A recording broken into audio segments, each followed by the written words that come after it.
jenis, bentuk, warna dan saiznya padat. Seni bina ringkas, warna ceria dan terang adalah simbol keceriaan dan kegembiraan penghuninya. Kediaman dicat pelbagai warna kegemaran menimbulkan kelainan dan kepuasan di hati penghuninya. Memiliki ataupun terlihat karya ini tergantung di rumah atau pejabat. Setidak-tidaknya kita telah mengimbau kita pernah tinggal di situ masa kini ataupun di suatu masa lalu.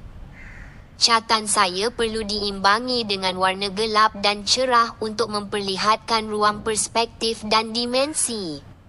Digubah kombinasi dengan gaya Melayu, kubisme dan seni pop.